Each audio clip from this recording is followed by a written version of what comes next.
Hi guys and welcome back. So today I'm going to be showing you how to make a fruit loaf. Let's begin.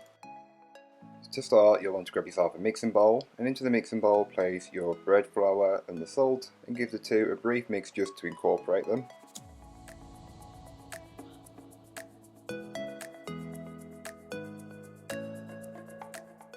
You can then go ahead and add in the remaining ingredients, starting with the yeast, followed by the butter, the milk powder, the sugar, the egg and the water, and then mix on a low speed to start with for around 2 minutes, working you up to a medium high and working for around 4 minutes until a dough is formed.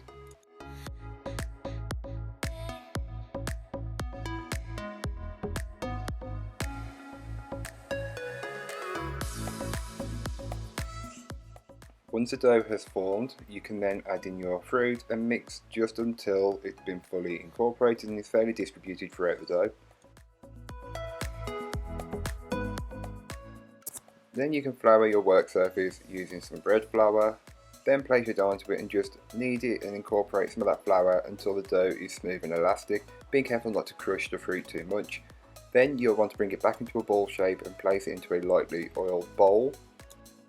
Cover it with cling film and then leave it to proof for around an hour or until doubled in size.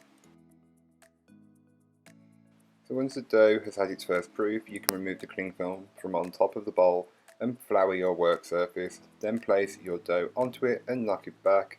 This is just a process of removing the gases that have built up in the dough during the first proof.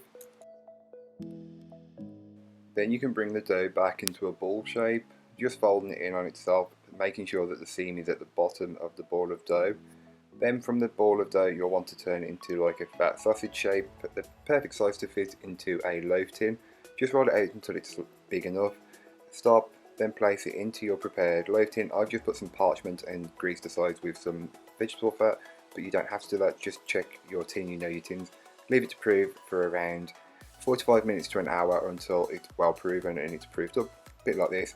Take the cling film off and then place in the oven. All that information will be on the blog post linked down below. For the topping, you'll want to then make just a simple glaze, which is just equal parts sugar and water. Place it on the heat and bring it to a boil. Once the bread is fully baked and out of the oven, you'll then want to brush the glaze straight over, ensuring that the bread is still hot. Then, once the bread is fully cooled down, you can then start to slice it up and enjoy it on its own, with some butter on, or even toast it. It's like a hot cross bun but in a bigger loaf form. And as you can tell, the bread is really soft and squishy and just perfect. And as you can tell, it's got a good crumb texture, which is perfect for bread. So I hope you enjoyed. If you did, don't forget to like, comment and subscribe for more from me.